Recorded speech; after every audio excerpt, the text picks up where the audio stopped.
This is CBC Here and Now.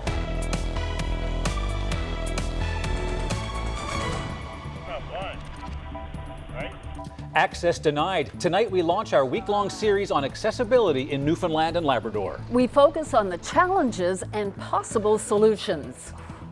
It's just way too steep. It would be certainly impossible for many chair users. Good evening and welcome to Here and Now. Those stories are ahead, but first, here's what else is making news tonight. Winter is coming. Paradise locks out its unionized workers. Really difficult to step back from. She's the public face of Chase the Ace. Don't be afraid to. Her advice for those hoping to replicate St. Kevin's $6 million success. Well, while most of us saw snow this weekend, I'm talking about temperatures rising into the teens, even some 20s in my forecast. I'll let you know where and when, coming up. Our top story, the town of Paradise locks out 126 unionized employees. Recreational facilities are now shut down until the two sides reach an agreement. Negotiations were ongoing for months, and NAPE employees recently voted in favor of a strike. But before they could walk off the job, the town beat them to the punch. Here Now's Carolyn Stokes reports from the picket line. The lockout began at 6 a.m. this morning, and workers were on the picket line right away. For most of the morning, picketers blocked town garbage trucks from leaving the depot. These workers here should be sitting in those garbage trucks. The RNC arrived and the picket line parted to slowly let each truck go, delaying today's pickup. Garbage collection is one of the essential services the deputy mayor says will continue during the lockout, along with snow removal and water testing. But all recreational facilities like the youth center and skating rink will remain closed. Plus, after-school programs, fitness classes, and rental spaces for things like birthday parties will be suspended. We certainly want a resolution fast. We want to get back to the table. We want our employees back to work. Winter is coming, and we are concerned about snow and ice control in the town. The town says the union was offered a 3-year contract with a 10% wage increase, but NAPE President Jerry Earl doesn't want to discuss the sticking points yet and hopes to resume bargaining in good faith. They've taken a step now that makes it really difficult to step back from. No different when we engage in a strike. It's drawing a line in the sand. The longer people get here, it becomes more difficult to get a resolution. Now, both sides say they want to reach a resolution quickly so that line in the sand doesn't become a line in the snow when winter takes hold. For Here and Now, I'm Carolyn Stokes in Paradise. Still on the labor front, Country Ribbon handed out layoff notices today. Last week, we told you the company and NAPE reached a deal to avoid a labor dispute, but the owner, anticipating a disruption, stopped stocking the hatchery at Octagon Pond. Getting chicks that are big enough to process into food takes 6 to 8 weeks. And that means downtime, not only at the hatchery, but also the processing plant in Pleasantville. It's not known how many of the almost 300 workers are affected. As regional health authorities start opening public flu shot clinics today, pharmacists are calling on the province to be paid for giving vaccinations. Last year, only about 20% of people in this province got a flu shot. This year, with doctors no longer being paid a fee to give them, some fear that rate will drop even lower. Right now, most people must pay a fee to get a flu shot at a drugstore. But pharmacists are now calling on the province to pay them to give influenza vaccinations. In most other provinces, I think 8 of 10 now, pharmacists have the ability to vaccinate for flu as part of the universal program. So more commonly in other provinces, we see pharmacists, physicians, and public health clinics able to vaccinate. We just want to encourage uptake and support people who can't have access because they work during the day, they've got children they're looking after, and seniors who find it hard to travel as well. Well, it's definitely getting to be flu and cold season, even around the office, starting to look a little bit like The Walking Dead. There's something hitting here, right? There's a few have dropped out, and of course the temperatures have dropped as well. Yeah, definitely. Very chilly weekend. Did you have any flurries on your windshield? This morning, I had to go find the scraper in the garage. Yeah, that's right. You almost go out like this. I'm not seeing this. I'm not seeing this. Definitely chilly. Now, more snow, obviously, in some parts than others. This is probably the most notable picture that of all the pictures that came in this weekend. This one from Rosina Casey was taken along the Trans-Labrador Highway, and now between over the just south of the Mealy Mountains. Now you'll note obviously the bird, beautiful shot there. It's the birds getting a little bit of food, but she mentions 6 inches of snow in the higher elevations there of the Trans-Labrador Highway over southeastern Labrador. So yeah, just a wee bit of snow there. Now a little less. This was the scene in central Newfoundland Saturday night in through Sunday morning. This is near Red Indian Lake, and Dave Wilcox snapped this beautiful shot, and you can see a little bit of accumulation on the go there. And even here in the metro region, if in case you slept in a little late on Sunday morning, well, this was the scene early on overnight Saturday into Sunday with even some snow on the windshields here, a little smattering of snow, a little skiff of snow, as we would say. Now, the good news is temperatures really building over the next couple days. I've got teens, even some 20s in the forecast. What are the winds and the showers shaping up like? Well, we will see some showers creeping in through this week. We'll talk all about it with your complete forecast details in just a few minutes. Debbie. Thanks, Ryan. A newly founded committee is looking for a long-term solution to keep Labrador West's only funeral home operating. Penny's Funeral Services was forced out of their old space last month. They had been working out of the morgue in the old hospital, even though it was closed to patients 2 years ago. But following an emergency meeting on the weekend, MHA Graham Leto says funeral services will continue as usual. Well, a family-run grocery chain is entering a highly competitive supermarket scene in the east end of St. John's. Coleman's opened a new store on Newfoundland Drive today, just 400 meters from a Sobeys supermarket. It is now one of 6 large-scale supermarkets in a 6-kilometer stretch. Mr. Coleman, what are you doing at opening a new store in this very highly competitive market here? Well, it is competitive. We're kind of sandwiched in between the big players, but we just thought that this was a great neighborhood. We did a lot of research on this particular location and this market demographic, and we just said this is going to be a fit for us. So the size of the store and the location, the demographic, we just felt like we could make this work. Another supermarket is actually needed in this area, because if you go to any of the other ones, they're busy, it's hard sometimes to get a place to park, and Coleman's is known for having local and Newfoundland stuff and supporting Newfoundland, so I'd come here probably over some of the other places. We don't have to hit Stavanger Drive now. We can come in here and enjoy some smiley faces and quality service. And so what did you think of it when you came in here? It's beautiful. It's absolutely beautiful. So for those who might not know, tell us the difference between a Coleman's and a Sobeys or a Dominion. So we really strive to focus on the fresh side of the business. So the first thing that you'll notice when you come in here is that it's typically a smaller size store. There's a bit more of an intimate feeling about the store. And we dedicate a lot more space, I'd say, to the fresh side of the business than would be traditional grocery format. The province is swimming in debt. It spends too much. Our population is sicker than elsewhere in Canada, and there is no clear way forward. Then there's a $12.5 billion millstone of Muskrat Falls around our neck. Professor Wade Locke has examined our financial situation, and what the head of the economics department at Memorial University sees isn't pretty. Professor Locke, welcome to Here and Now. Thank you. I guess the first question I have for you is, when you look at healthcare, it's the biggest area of spending for the provincial government. What's not happening that should be happening?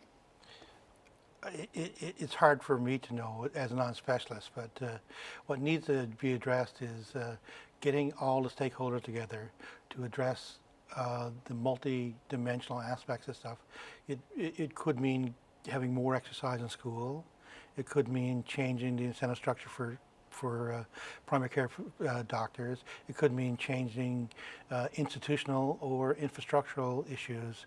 It's not for one person to know. Right. But if the spending problem that the province has, and the province recognizes it has a spending problem, why hasn't that been addressed? Because clearly the number one go-to area, what logic says, would have to be healthcare. It is, and more than that, it's the fastest growing area as well, and it's expected to grow by another 7 percentage points, according to the Parliamentary Budgetary Office. Mm-hmm. So it's not only is it big, it's getting bigger, and we'll squeeze out other things. Here we have a government which has gone through a process and says it recognizes that it has a spending problem. It's the government's words, the Premier's words, and yet concrete measures to see spending reductions have yet to materialize.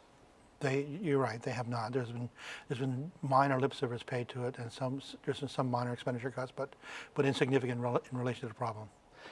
Let's take a look at Muskrat Falls and how this fits into the equation. Obviously, unexpected catastrophe of sorts. We're now looking at more than twice the cost or twice the cost.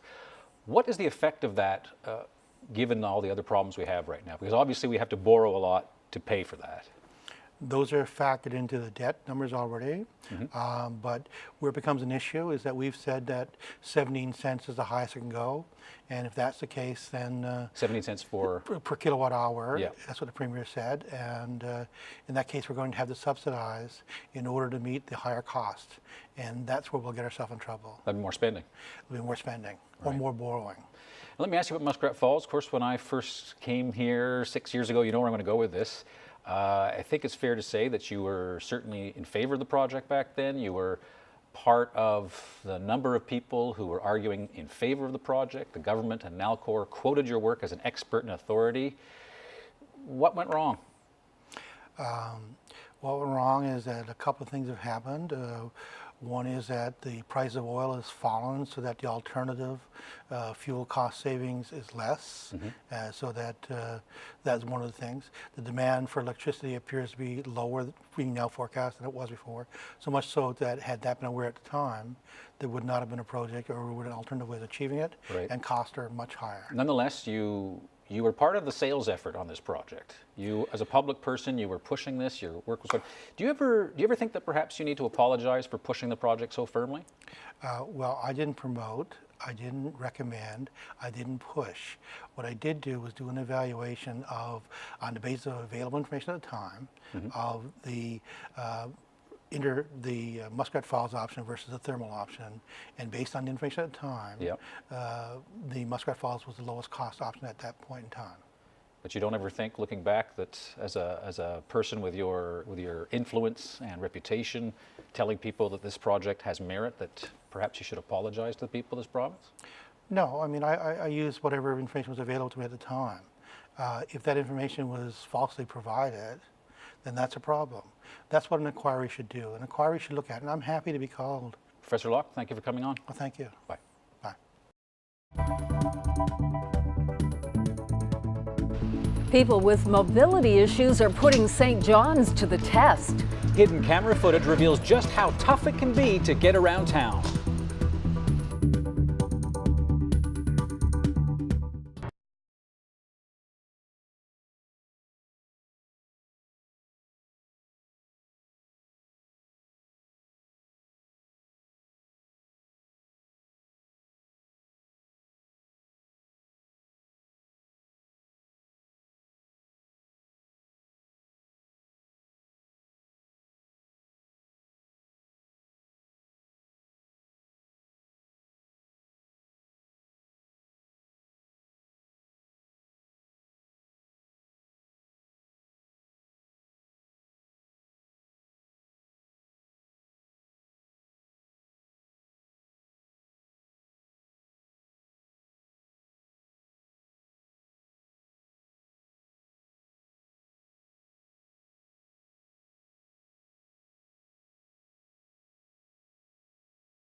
This week, Here and Now is focusing on what day-to-day life is like for people with different kinds of disabilities. And this morning, the provincial government made a big move forward. Ramona Deering is here with us now. Ramona, what happened?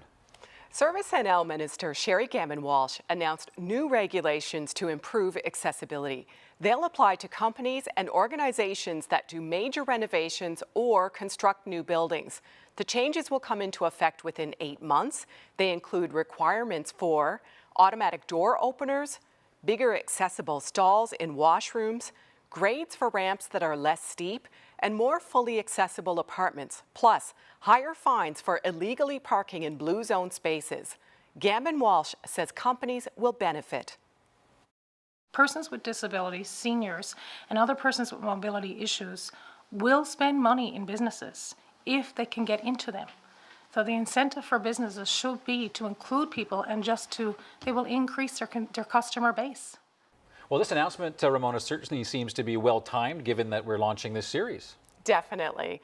Our in-depth series is called Access Denied, and we start off by examining what it's like for people with mobility disabilities. They've told us it's hard to plan day-to-day activities, just like meeting a friend for a coffee. We recruited a group of volunteers to go out undercover and show us some examples of what they face every day. You might recognize some of the locations, but we didn't set out to target any particular business. These problems are so widespread, we probably could have gone anywhere to get these pictures. Like most of these blue zone parking spaces downtown, there's no cut or dip in the curb to let someone using a wheelchair get onto the sidewalk. For Thomas Rogers, it's the long way around to get to the meter, the nerve-wracking way around in the road. This blue zone parking meter is actually taller than a standard meter. So that's 3 hours and 20 minutes? He's hard to keep up with, but even Rogers is no match for the steep hills that he says are just a fact of life. At Duckworth and Prescott, it's a no-go heading toward Water Street. Yeah, that's far like no. There is an elevator in this building that could get Thomas down to Water Street, except he can't get to that elevator. It all adds up to why Rogers says downtown St. John's is off limits to him. It was beautiful, but I couldn't go into any of the stores. Every single store here or office building has a stone step or several stone steps in front of all their entrances. In newer parts of town, there are different problems. There's a clearly marked space here for Rogers to get his chair out, and that's great. But the cut in the curb is part of the parking space. It doesn't give you a whole lot of room. It's a very tight fit. So for others, that could cause problems if you were in a wider chair or, in a power chair. Ashley Martin Hanlon is in a power chair. It weighs around 300 pounds, and that means this is what happens if the curb cut isn't perfectly flush with the road. Curb cut here is not great either. This intersection at McDonald Drive and Torbay Road has a signpost right in the middle of it. In the dark, that'd be a real menace. Heading indoors, even a door can be a hazard. Yeah, there's no accessible button here. So she asks the accessible taxi driver to help. There's no automatic door opener on the inner door either. People using power chairs tend to have limited upper body strength. See if I can reach. Oh, this is wider at least. She's come here to check out the washroom. So I don't actually have room to turn my chair. I couldn't get my chair in enough to turn around to reach back and close the door. So I would have had to take care of business with the door open, which wouldn't have been ideal. A box of supplies under the sink causes another problem. I can reach the tap barely, but I can't reach the soap dispenser unless I want to feng shui the washroom and touch the germy garbage can, which I don't. It happens all the time. You always have to have a list in your head of where the good washrooms are, where the so-so washrooms are, and where going to the washroom is absolutely not going to happen. It frustrates me more when it's a relatively new development. It's a trendy spot. It's exactly where someone my age and in my occupation should be hanging out or would be hanging out. Okay, onward and upward. Great if this was automatic. Dorcas Kelland also plans every outing. Each step she takes is painful. The walker means she needs extra room to maneuver. Cramped. Movable for me in my walker, but very cramped. Anybody in a wheelchair would not have gotten around. By comparison, this furniture store gets the thumbs up from Kelland, not just for the automatic door openers. It's clearly laid out, and there's lots of space to move around in. Let's see if this one is doable. Good design counts for a lot. Try that again. Hold on now. Let's see. It's just a little incline. You wouldn't expect it to be that difficult. Wow, that's difficult. That's a hard one. The incline is so deep. Nancy Reed is used to working hard to get around and used to seeing places that are off limits. Even getting up the incline at the entrance to St. Clair's Hospital takes muscle power. But that's nothing like the ramp at Mile 1 Stadium. This is very difficult. This is very steep. Just gonna break a second. How are you feeling right now, Nancy? I feel fine. My arms are burning because that's a workout for the arms. But it's just way too steep, and I know that I've got good upper body strength. It would be certainly impossible for many, many, many chair users. Including Gary Hall. He's got less upper body strength. He lives in an apartment building that's managed by the City of St. John's and Newfoundland and Labrador Housing. This is where I go into my apartment. There's no curb cut. So I normally get him the driver to tip me back and put me down over the curb. He can't do it by himself. The closest curb cut is at the corner, and it's off limits because of what could happen. Possibly fall off the curb here with this big hole in the way, and I'm just too scared to do that myself. And in the other direction, it's a long way to the next curb cut, just like a more inclusive Newfoundland and Labrador. It's moving forward, slowly. Wow. Certainly gives you a different perspective when you hear from the people Ramona featured. Yeah, it sure does, and you wouldn't realize that small incline would be so difficult. And it seems almost, Debbie, as if some of these are made for people to be pushed, but not if you want to try to do it yourself. Yeah, which is not acceptable. No. Now we're going to continue with the series all week on Here and Now, CBC Radio, and on our website. You're looking at the brand new steps of St. Kevin's Church here in the Goulds, the result of a very successful Chase the Ace fundraiser. Now, it's only one project planned to use the millions of dollars raised. Carol O'Brien will break it down for us.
Welcome back to Here and Now. I'm at St. Kevin's Parish Hall here in the Goulds. Pretty quiet place here today, but it was anything but when Chase the Ace was at its height.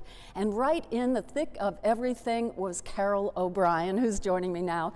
Do you get the shivers when you come back here? How do you feel? I feel kind of down now because I really enjoyed, I have to say the experience was phenomenal. I enjoyed meeting the people, the community spirit, and everything that went on here. The excitement was unreal. It certainly was unreal, but I want you to tell me the truth. The night that ace was pulled, August 30th, I know you're a woman of faith. What did you say to the Lord? Thank you, God. And I think everyone in the hall was of the same mind, especially the volunteers and the organizers. We were just so happy for the people who won, but we were also relieved that finally we were going to get a break.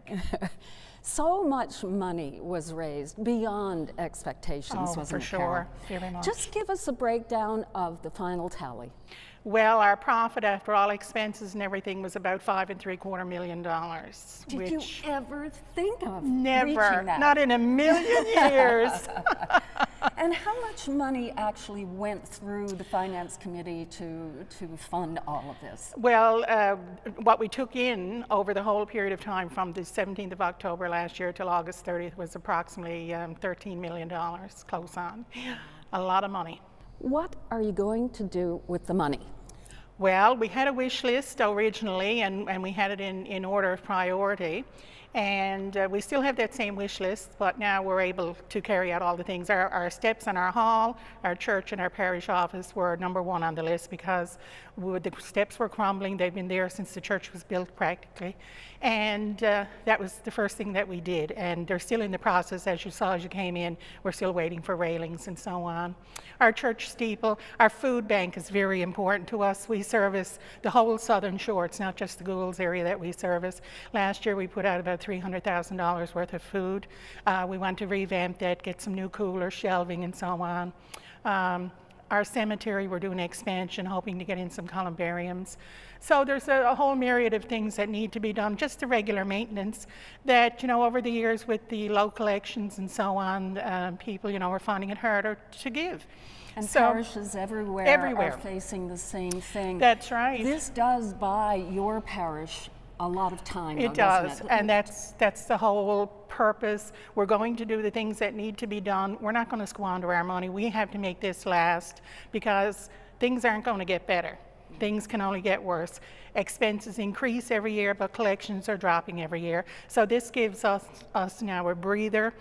We know we have enough money to operate our parish, keep our buildings up, make sure that everything is safe for people who come into our buildings, our church, and be able to offer some youth programs, community aspect programs here in the hall and so on. Because of the overwhelming success of Chase the Ace in the Goulds, I'm sure other communities are looking to follow suit. What advice would you have? The only advice I would give them would be, don't be afraid to try something, because we were kind of hesitant in the beginning. We had 5 or 6 people who agreed, 1 who didn't, but we went ahead and we were brave and never expected to get what we got. But don't be afraid to try things, and also make sure you follow the rules. Service NL has a set of rules that we followed for the Chase the Ace. They were very cooperative and helpful to us in running it on a weekly basis.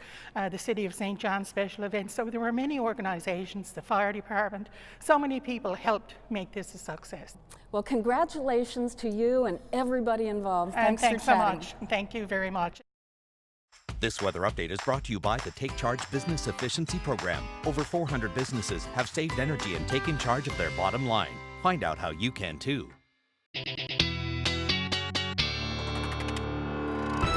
What a ride it was out in the Goulds. Chase the Ace, yes. And Carol did tell me, that when they first started this, they were putting in $1,000 and they were so hoping that they wouldn't lose the $1,000. Imagine. Little did they know. Yeah. And she also did say, and I know you experienced the camaraderie, you were both out there that last night. Yes, I was in line for 5 hours. Yeah, that's right. I was going to say, are your feet still hurting? They're getting slightly better. Yeah. That was an amazing run. It really was. And just on a final point, it was so, I guess, collegial there, bringing the community together that Carol says they're looking at establishing something every Wednesday night out at the parish hall just to get people back together. What a great idea. Yeah, I can imagine there everybody's missing each other, exactly. Right? So yeah, what a great idea. Now, if you want to get together and huddle together, because it's been so cold, -3 is the wind chill right now in St. John's. Really? Yeah, I mean, it's been a chilly couple of days. We've all had a little taste of snow, but there's some warmer days ahead. In our Weather on the Way headlines, we've got, I'm using the fire graphic. Perhaps that's a little bit over dramatic, but it is going to be heating up and really heating up compared to where we've been. Some sunshine for most of us as well. We're going to bring in some mid to late week showers, especially Labrador first, then Newfoundland gets into the mix as well. Look at highs today. Not too often do we see St. John's at 2, Labrador City at 12 as the hot spot. Usually we're kind of on opposite ends of the scale, but St. John's, as Rodney Barney just tweeted, if that high holds, which it likely will, it would be the coldest day since April the 23rd in St. John's. So it's been a long time since it's been this chilly, and there's that wind chill. Feeling below zero from St. John's to St. Anthony up that northeast coast, including Gander. Get away from the water, and it's been a little bit milder, and obviously with those warmer temperatures building in, and even warmer off to the south. How about Fredericton into the 20s today? Greenwood, Halifax into those mid to high teens. That's the air mass on the way for us here. It's going to take a couple of days to move in to eastern Newfoundland. Not quite warm tomorrow, but certainly more mild than what we've been seeing. And you can see I've got the wind contours on here, those little arrows that have the wind direction. It is from the south, and that southerly air again moving into Labrador already. The winds shift tonight in through tomorrow on the island. And a little breakdown for you temperature-wise. Watch your outlook tonight. Our overnight lows will actually be likely between midnight and 3 a.m. That's when we'll see temperatures drop below zero for most of us. I think we're near zero in St. John's as well.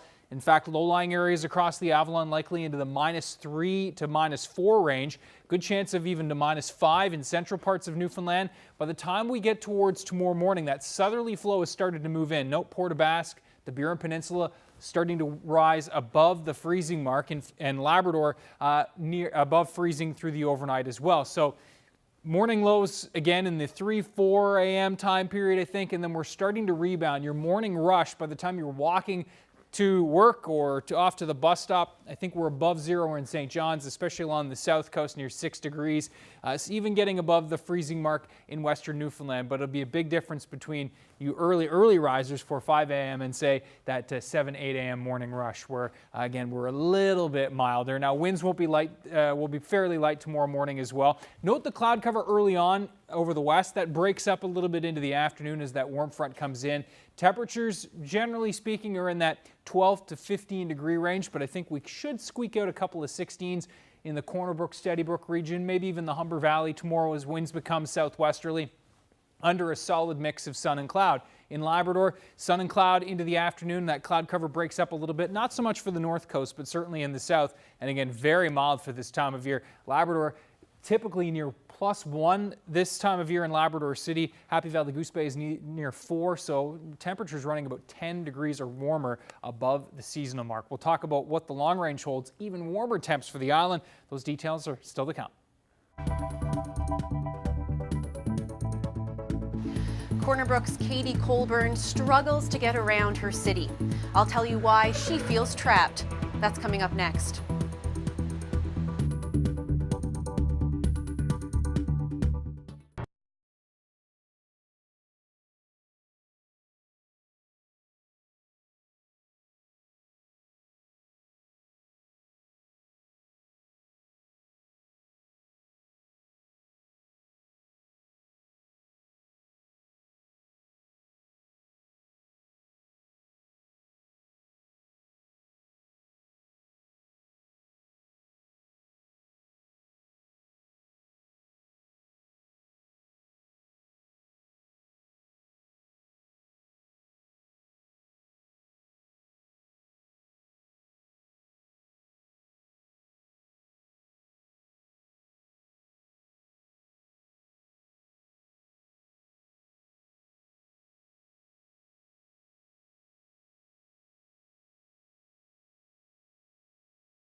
Accessibility issues aren't just limited to St. John's. A Corner Brook woman found that out firsthand after a stroke put her in a wheelchair. Here now is Colleen Connors joins us live tonight with that story. Colleen, tell us about Katie Colburn. Well, Katie suffered a brain aneurysm and a stroke 8 years ago. Now she can barely walk. She has a lot of trouble seeing and speaking. But Colburn wants to live a very full, happy life, if only she could get around. This takes a huge effort for 61-year-old Colburn. She lives here in this retirement home and is by far the youngest person. But she has no other choice. She is paralyzed on one side and can only see a little bit out of one eye. This is as good as it gets. What you got is what you got the rest of your life. Nothing will ever change for you now. Everything's the same we got. Big thing we now is learning to accept it. Accepting is not easy. Colburn owned a hair salon, lived a busy life. Now she feels she can't leave her room. If she does, there's only one taxi in town that can fit her wheelchair. That's the easy part. I had to really think hard about going now. Because trying to get into a place, restaurant around here is not easy. So. There's no handicap ramps, there's no door accessibility, and no wheelchairs provided out anywhere. Opening a wheelchair accessible door is exhausting. But getting through the handicap door is really worse.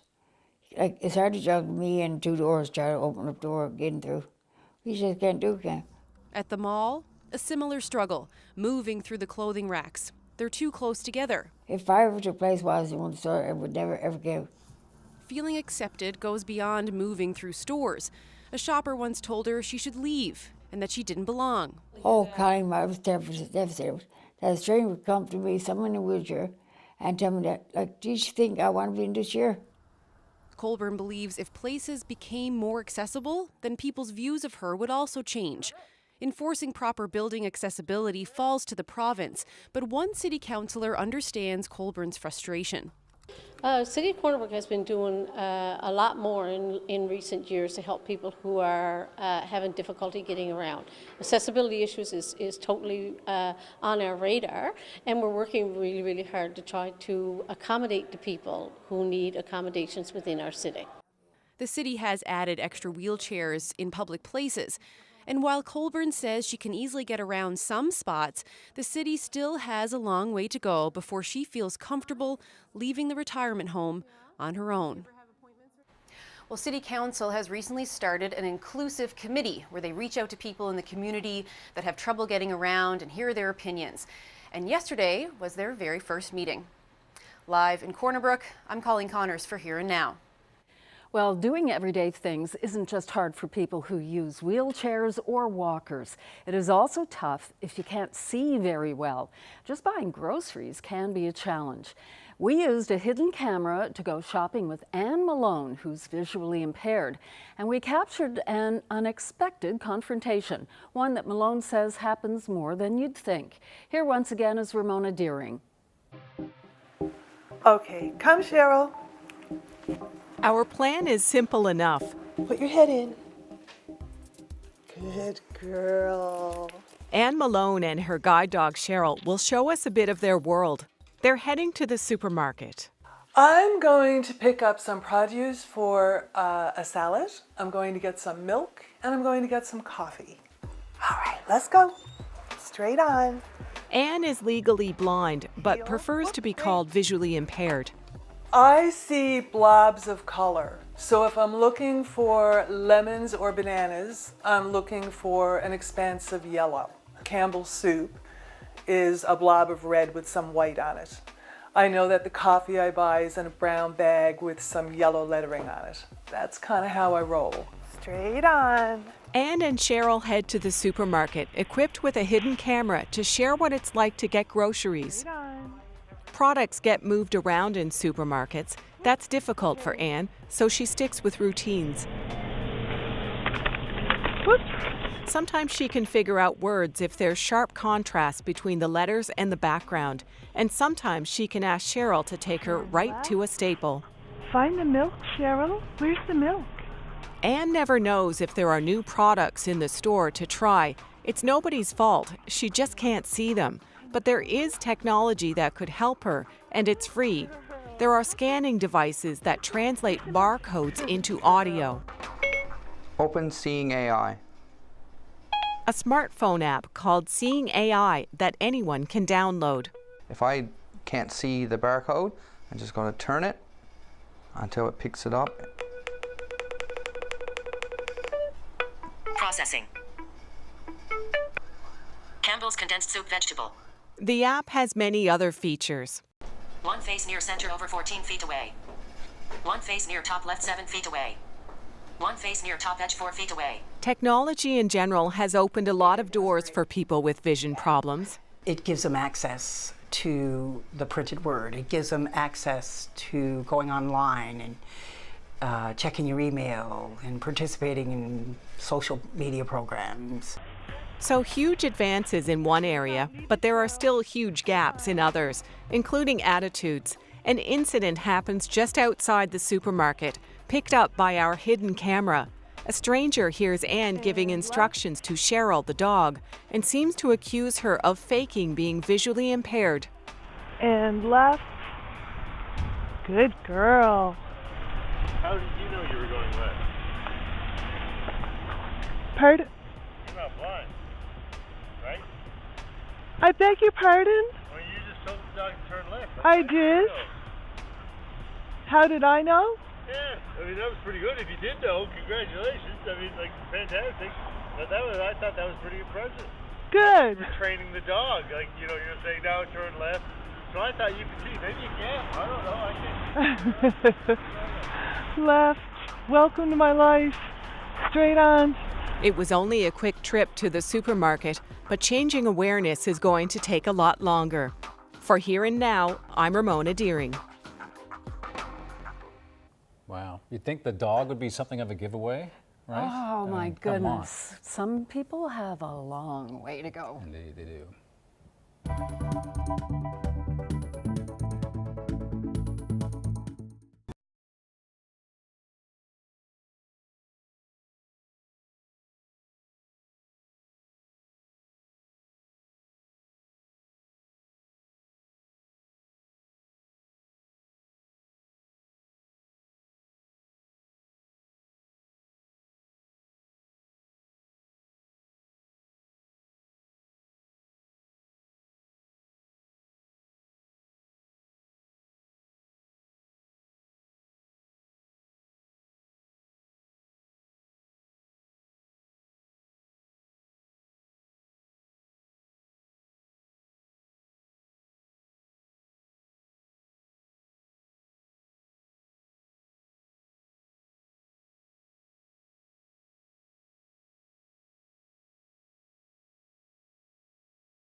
you know what that music means. Our young athlete of the day, and today it's Wyatt Bursey of CBS. Wyatt completed his first triathlon this summer and participated in Timbit soccer. Our super triathlete there looking at the shirt. Wyatt is also a member of the Cygnus Gymnastics Club and trains at the Jason Foley School of Martial Arts.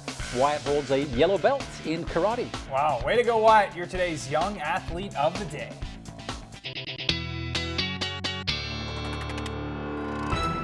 Not going to be wearing his shirt sleeves anytime soon. Well, you know, it is warming up. We're into the mid-teens. The kids are always the ones first to wear the short sleeves, right? True. It was funny today. You were out in the Goulds, obviously. Yes. You did that coming up outside.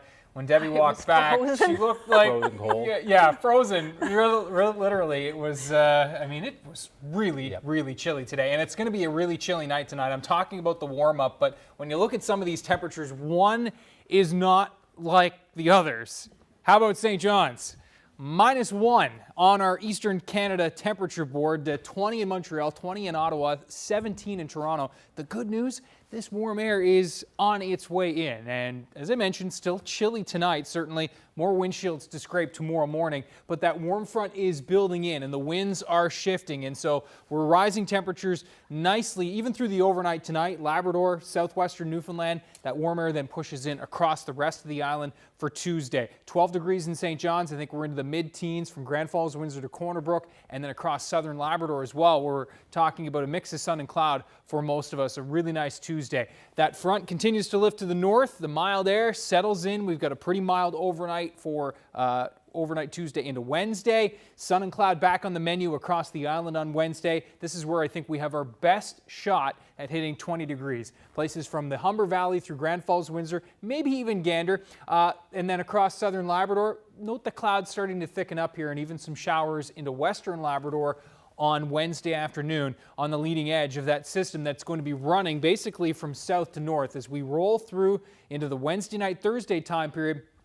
Doesn't really move eastward too much, continues to hold hands with this next system developing off to the south. So most of the unsettled weather for Wednesday into Thursday stays in Labrador. Newfoundland will certainly see some cloud cover kicking up. Can't rule out a bit of onshore drizzle early Thursday for the southwest coast where the clouds will dominate a little bit. Temperatures again into those low to mid-teens on the island. 15 to as warm as, again, I think 20 degrees, not out of the question on Thursday. Held it off just a little bit because the cloud cover a little bit uncertain there. And you can see where Labrador City again into those showers with certainly some increasing clouds and a late day shower risk for Happy Valley, Goose Bay and central Labrador. Definitely some rain there for overnight Thursday in through Friday and some showers moving across the island as well. This area of high pressure moves in for the weekend. Note that northerly flow that will set up so temperatures will cool off a little bit just in time for the weekend. That's the way it goes, right? But again, pretty nice stretch here, and then we're cooling off. I think we'll still be generally hanging around that double-digit mark into the weekend, perhaps high single digits at the worst. So we'll obviously keep you posted on that in the coming days. And then as we roll into Labrador, you can see where we've got those shower chances for Friday, certainly, but drying out through the weekend, back closer to where we should be. But even temps a little above seasonal right through that 7-day forecast. We'll keep you posted through the week. That's your forecast now. Debbie, back to you.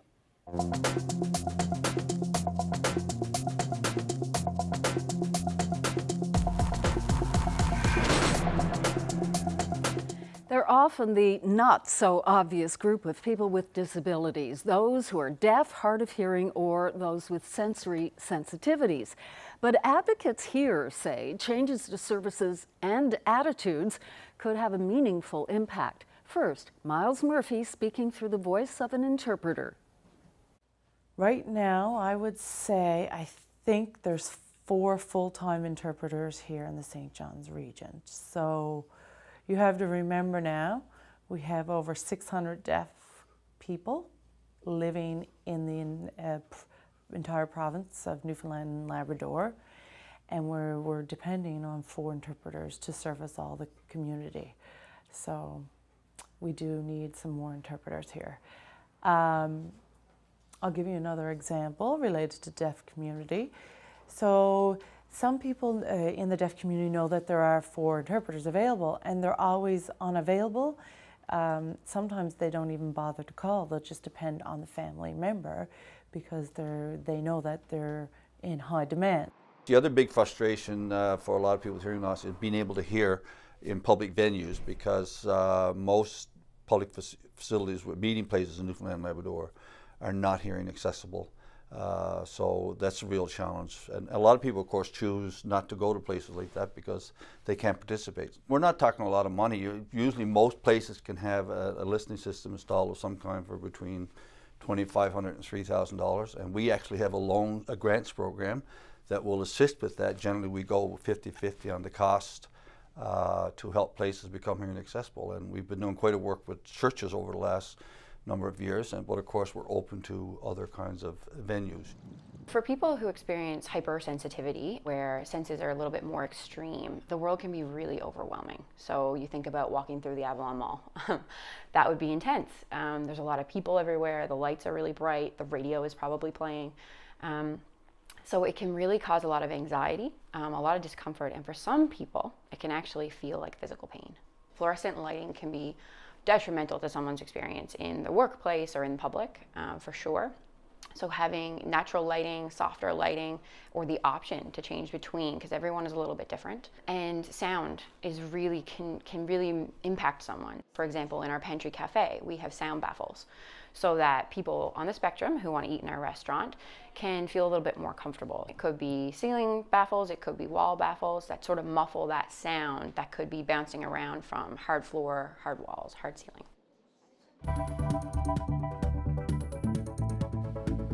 Okay, our picture of the day. Any guesses? This is a great one and love this for many reasons, but anyway, I'll give you a clue. It's not on the island, in the big land. Try and guess where after the break.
Welcome back, everyone. Ever felt you're at the end of your rope? 245 thrill seekers in Brazil are giving new meaning to that expression.